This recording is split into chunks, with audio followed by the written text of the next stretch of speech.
Hello friends. तो कैसे हो आप लोग। आज हम एल्गी के बारे में पढ़ेंगे, जिसमें हम नोस्टोक शुरू कर रहे हैं। सबसे पहले हमें ये फोकस करना है कि हमें नोस्टोक में पढ़ना क्या है और क्या एग्जाम में पूछा जाता है। ये हमें हमेशा फोकस रखना है। तो चलते हैं, नोस्टोक में हमें क्या क्या पढ़ना है उसे देखते हैं। सबसे पहले नोस्टोक में हमें सिस्टमैटिक पोजीशन पढ़ना है। उसके बाद इसके बारे में थोड़ा इंट्रोडक्शन और अक्रेंस के बारे में जानेंगे। फिर उसके बाद थैलस का स्ट्रक्चर कैसा है उसके बारे में पढ़ेंगे। उसके बाद रिप्रोडक्शन यानी कि मोड ऑफ रिप्रोडक्शन नोस्टोक में कैसा है उसके बारे में जानेंगे।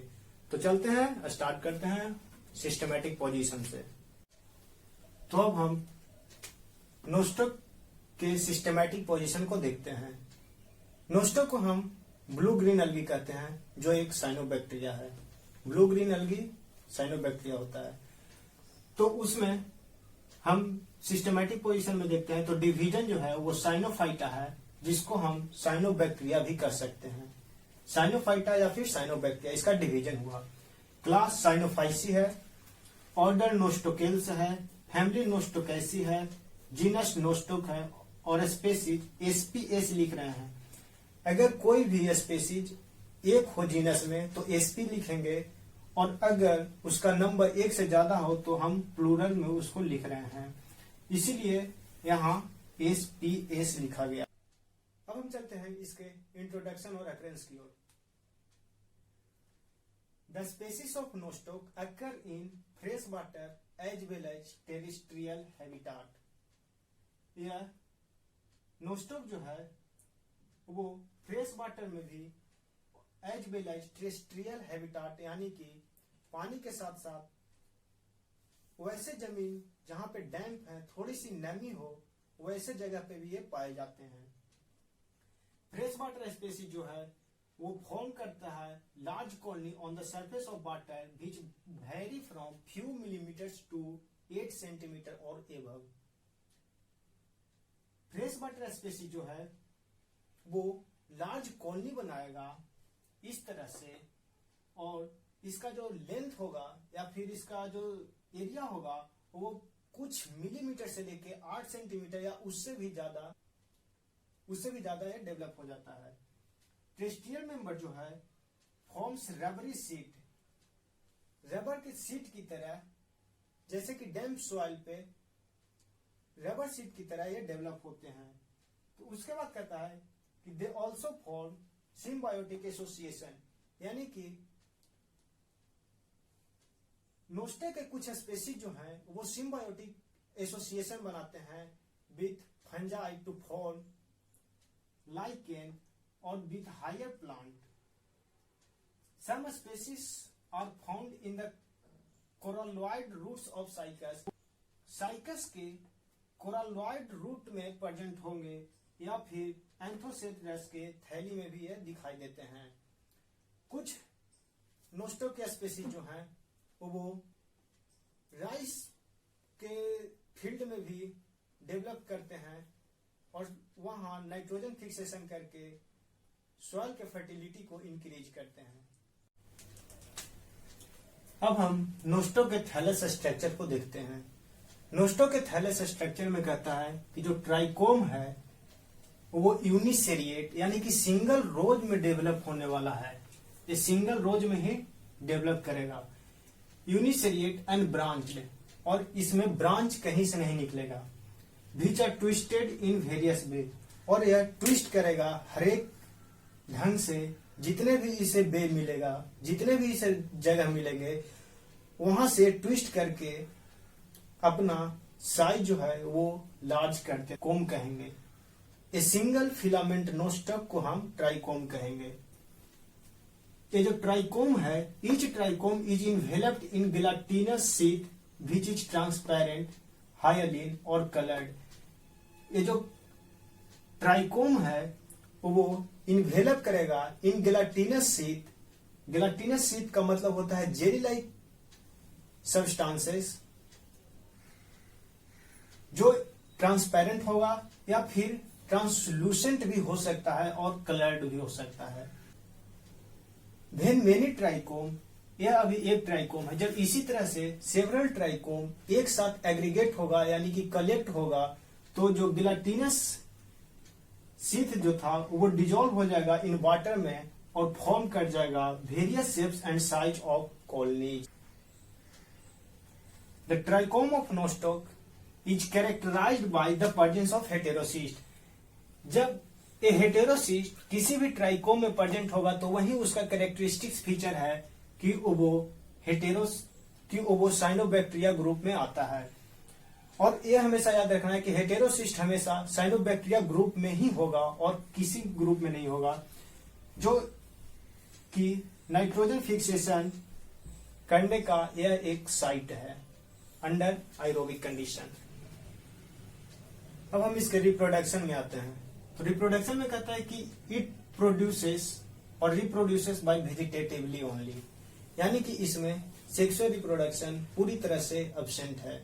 यहाँ केवल वेजिटेटिव मोड ऑफ रिप्रोडक्शन ही हो रहा है। इसमें हमें सबसे पहला जो है वो फ्रेगमेंटेशन है। फ्रेगमेंटेशन के केस में कहता है कि कोई कॉलोनी है, मान लिया जाए यह नोस्टॉक का कॉलोनी है, तो कॉलोनी जो है किसी भी कारण, वो मैकेनिकल हो, फिजिकल हो और एनी अदर फैक्टर्स के कारण कॉलोनी जो है वो ब्रेक कर जा रहा है।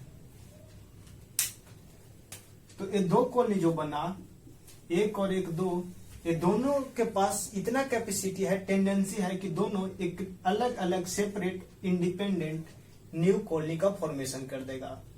यही है फ्रेगमेंट। तो अब हम इसके दूसरे वेजिटेटिव रिप्रोडक्शन में चलते हैं। उसमें कहता है बाय हार्मोगोनिया। इस केस में ट्राइकोम जो है वो ब्रेक करेगा into small segments due to the degeneration of vegetative cell. यहां कह रहा है इतना कि ये जो ट्राइकोम है वो ब्रेक करेगा, मान लीजिए यहां से, ड्यू टू द डिजेनरेशन, यानी कि उसमें जो है अब नया चीज का डेवलपमेंट नहीं हो रहा है और डिजेनरेट कर गया है, इस कारण, या फिर due to the presence of heterocyst, यहाँ हेटेरोसिस्ट के प्रेजेंस होने या फिर वेजिटेटिव सेल के डिजेनरेशन होने के कारण यह टूटेगा और ये जो न्यू फ्रेगमेंट्स बना है वो मल्टीसेलुलर एक नए कॉलोनी में डेवलप कर जाएंगे। इसको हम, ये जो मल्टीसेलुलर फिर से जब कॉलोनी फॉर्म करेगा तो उसको हम हार्मोगोनियम कहेंगे। यह एक न्यू कॉलोनीज में बहुत तेजी से डेवलप कर जाता है। मान लिया जाए यहां से यह हेटेरोसिस्ट के प्रेजेंस होने के कारण ट्राइकोम डिजेनरेट किया है या फिर डीअटैच्ड हो गया, यानी कि छोड़ दिया है, तो ये जो नया ट्राइकोम बना उसमें हेटेरोसिस्ट प्रेजेंट है, यहाँ उसमें डेवलपमेंट करेगा और डेवलपमेंट करके न्यू कॉलोनीज में डेवलप हो जाएगा। अब हम हार्मोगोनिया के बाद चलते हैं एकिनेट्स में। तीसरा है बाय एकिनेट्स। जब ड्यूरिंग अनफेवरेबल कंडीशन ये जो ट्राइकोम है get transformed into resting spore. जब फेवरेबल कंडीशन नहीं रहेगा तो ये जो ट्राइकोम है उसमें कुछ सेल, जैसे कि यहाँ एक जो कुछ सेल है वो ट्रांसफॉर्म्ड हो जाएंगे रेस्टिंग स्पोर में, और इसी रेस्टिंग स्पोर को हम एकिनेट्स कहेंगे।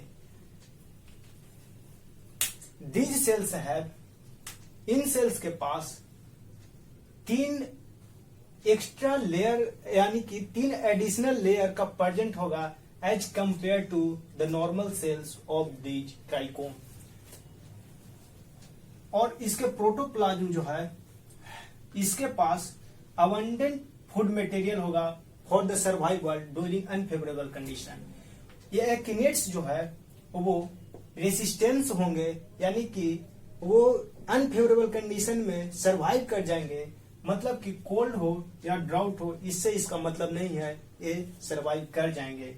और जैसे ही फेवरेबल कंडीशन आएगा तो इसके प्रोटोप्लाज्म जो है, एकिनेट्स के जो प्रोटोप्लाज्म है वो एक्टिव हो जाएंगे और ब्रेक करेगा इसके बाल को और डेवलप कर जाएगा इनटू न्यू कॉलोनी। तो अब हम चलते हैं हेटेरोसिस्ट की तरफ। तो हम इसके हेटेरोसिस्ट की तरफ बढ़ते हैं।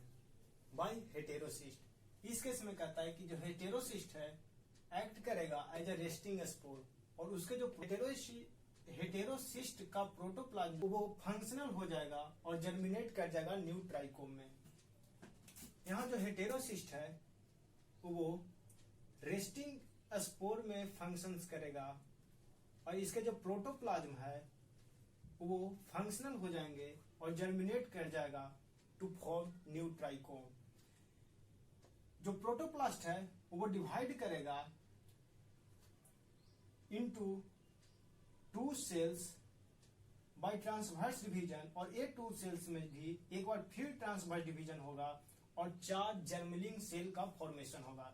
ये 4 जर्मलिंग सेल जब फॉर्म हो जाएगा तो उसके बाद जो इसके प्रोटोप्लास्ट है उसमें, तो उसके बाद थिक बॉल जो है वो रैप्चर कर जाएगा, यानी कि हेटेरोसिस्ट का थिक बॉल रैप्चर करेगा और जर्मलिंग सेल बाहर आकर के न्यू ट्राइकोम में डेवलप हो जाएगा। 5वां है by endospore. In some species of Nostoc, जो हेटेरोसिस्ट का प्रोटोप्लाज्म है वो सक्सेसिवली डिवाइड करेगा और फॉर्म करेगा एंडोस्पोर।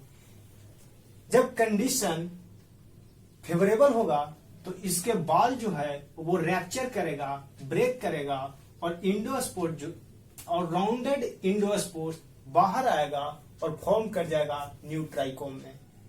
इस तरह से हमारा नोस्टोक खत्म हुआ। अब हम आगे अगला वीडियो